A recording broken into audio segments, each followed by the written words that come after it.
I was always working steady, but I never called it art. I got my shit together, meeting Christ and reading Marx. Hello, and welcome to the Radio of Resistance. I am your host, Thanh Dinh, and from the inability to have a more refreshing, welcoming opening line, I, as you may or may not have noticed, use the same pattern from the previous episode. And to the beginner ears, yes, it's Leonard Cohen's song Happens to the Heart from his most recent posthumous album, Thanks for the Dance. I should really dissect the album, given how much I am obsessed with it, but as it happens, I spent too little time on talking about Mr. Cohen on this episode. After all, did I ever want to? But don't let the quotes fool you. And after today's episode, you might see that the above quotes work extremely well for this week's talk on José Saramago's All the Names. So, All the Names, among the literary professional readers and watchers, the title brings about a somewhat foggy memory. The name of the author is certainly familiar, yes, but the title sounds strange. Among the casual readers, perhaps there is a better chance of recognizing it. Something along the line of, yeah, of course, I had read that, when you try to push José Saramago's more notable work, Blindness, under the blanket. To those who have never read it, the book is indeed about all the names, all the lives, and standing in the middle of it is Senor José, who is always working steady, but never call it ours. The Senor José who defied the rules and the system. The Senor José whose name is never remembered. The Senor José who has lived through more than 2/3 of his life if he is unlucky, or half of his life if he is luckier than most of us, and decided that, oh, it is time to leave, or live and die this way. To those who have read it, I'm sorry if the above description doesn't fit with your impression of the book. After all, who am I to judge? Is the book a hit? Was it ever? So is it a flop? Sir, if it was a flop, José Saramago will not bear the title of Nobel Prize winner for literature. Despite Milan Kundera's warning, must a book always be about its author? I still maintain my right to suspect that, yes, indeed, a more personal note to Mr. José Saramago than his otherwise more famous works. Perhaps because the character's name is also José. Perhaps because the internal dialogues of Senor José reveals too much about a life of rebellion. Or perhaps because Senor José is far more relatable to a human being. A fictional character with a will to live, and not only live in this essential sense, but he takes living up a further extent. His living is a revolt against the absurd, a revolt against the routine daily tasks of a clerk who has never been put up for a promotion despite all the effort he had committed to it, a revolt to die, and a revolt to be reborn. Yes, in answering the question of whether to live or to live and die this way, he chose to live. I often figure it to be a strange coincidence when Mr. José builds within his novel All the Name, a world of ceiling high shelves separated only by the world of the living and the darker world of the dying. A world where perfection is achieved, from a perfect hierarchy of clerks and registrars to the perfect symmetrical physical settings of that perfect hierarchy. A world where the only way out is simple: to disobey, to revolt, to fight, to take down the absolute power of the force that is ruling us, to strip off each and every layer of that power and see for the first time in our lives who we really are. And oftentimes, who we really are will not match who we want to be. Almost always, who we really are will never come close to who the world perceives us to be. And that is totally alright. As my mother and her ancestors says, the world won't pay you a dime when you die. That is true with Senor José. Though he did receive salary from the Central Registry of Birth and Death, he finds and sees himself for the first time through the thin sheet of the unknown woman, who he really is far more expensive than the central registry of birth and death can ever afford. To the point that Senor Jose follows his Adriana's death at the expense of his health, to the point of catching the flu and take a day off from his perfect attendance record, to the point of seeing himself in the mirror and says, "It doesn't even look like me," he thought, and yet he had probably never looked more like himself.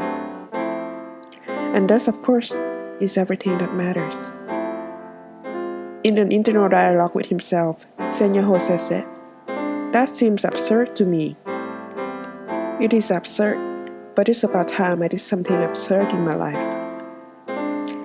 Now, this would be the perfect time to bring my limited knowledge of existentialism and my one-sided passion for Albert Camus and his school of philosophy to burst out of the cage and present itself in the form of a quote or a short analysis, something along the line of, "Yes, the absurd is the invitation of all." And indeed it is. The passion to live, knowing that living means suffering, is an absurd passion. The passion to defy gods, all kind of gods, from all religion to be the purest of being, and yet begging them for the humanity's desires, is an absurd passion. Then, who is to say that Senor Jose, who knows that he can't beat the system, yet keeps on cheating it, trembling upon it, resisting it, to be who he really is at the age of 50, is not an absurd one? My beloved, the only actor who can make me cry with a shrug of his shoulders, a turn of his head, a slow blink, said, "It is hard to live, and at the same time, be safe." He said the word safe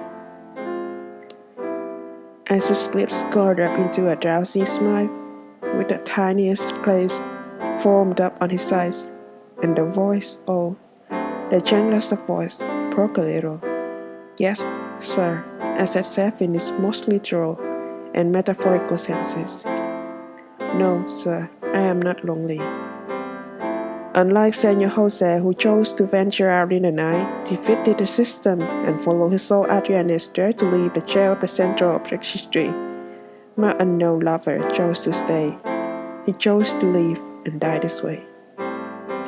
"You know, I used to feel lonely," he said. "I know that what lonely meant. And after a while, just like everything else, you got used to it." I never know of a sadder phrase. After a while, just like everything else, you got used to it. To accommodating, to compromising, to living, and at the same time, be safe. I never meant to put it in a way that my beloved is a coward. And if you think so, you'll be wrong in so many ways. No, he was, and forever will be, a fighter. A fighter who tried to beat the system and failed. A fighter who, in spite of failing, got up and tried again. A fighter who has been to many wars, who sees his effort rolling down the slope, takes a breath, and walks down, starting his journey all over again. He is a little bit like Sisyphus. There will be no tragedy like the life of Sisyphus, and there will be no heroes who are as strong as him. So guess what? I'm reaching the point where, just like many previous episodes, I'll say that there's no wrong choice.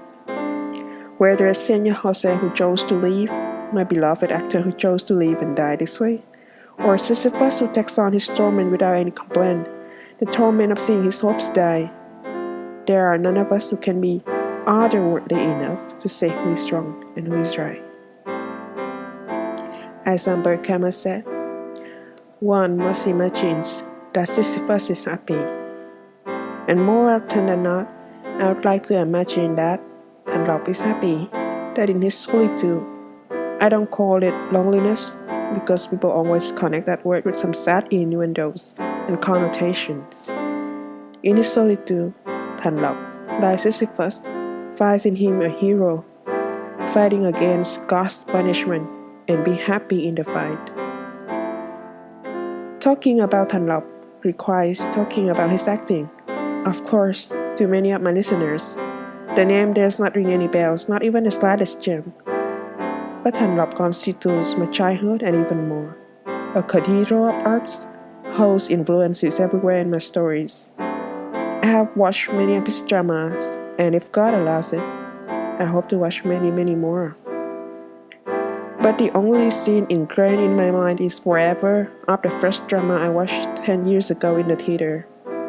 An ending scene of a male prostitute who, due to his love for the one he considers his brother, his family, agrees to seduce another man. As the male prostitute gives the other character what he wants, he says, "And this will be the end of my debt to you."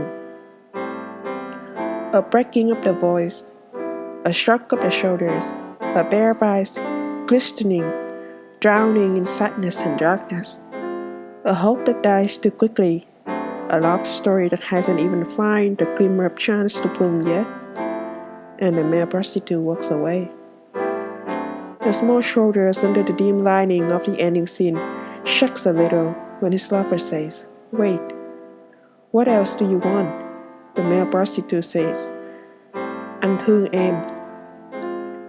To my listeners who have never heard a word of Vietnamese before, I long to have the opportunity to translate you how heartbroken those words meant. Contrary to many translations, thương does not simply signify love.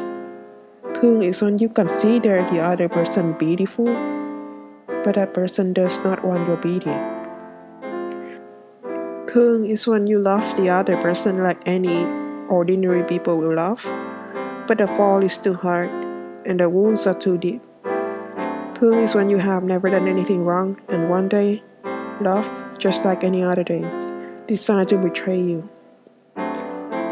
Anh thương em because I know I hurt you far too deep and there will be no recovery from that. Anh thương em because I want so ardently to say that it was never my intention to hurt you. Anh thương em because I know my words mean nothing to you. But somewhere in my broken heart, written with blood and open scars, I want you to stay.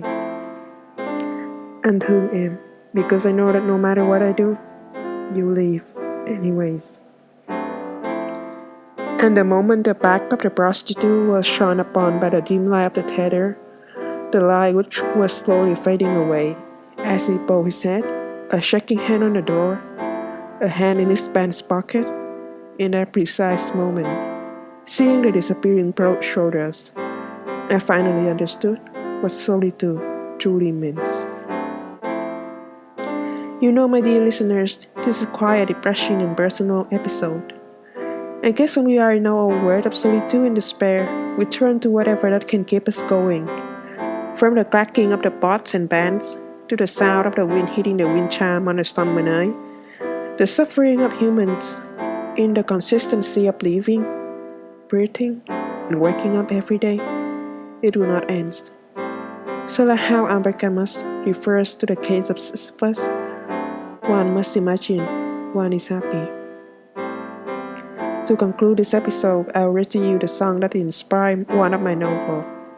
A Vietnamese song, of course, because my love for my country never ends. Here is a recital of Dù tình yêu đã mất, and even if love was lost. And even if love was lost, I beg for your passionate kiss once only, like how we were in the old days, drowned with the memories of separating days, as I watch you leave. And even if love was lost, I beg to hold on to the agony, watching you leave, knowing in my heart that we will be apart, forever be apart. You, embracing another stranger, you have forgotten our promises, leaving me nothing besides sufferings. And even if our torn love was lost, never to be returned again, I still wish for you to be happy with someone who will love you, forever love you, as I have loved you. And my life is filled with sorrow, a life of toil, traveling light across the strange countries. You embracing another stranger. You have forgotten our promises, leaving me nothing besides sufferings. And I still love you, as I have always loved you. So, for updates, stories, and poems, you can follow my Facebook page, The Bible Aside Books, or follow my blog at testofsmallthings.com. There is an S, you guys. If you have a story to tell, it doesn't need to be an amazing story or inspiring or anything of that stuff. Please kindly submit it to the email address in the podcast description. Thank you for listening. This is Thanh Dinh, and you are listening to the Radio of Resistance.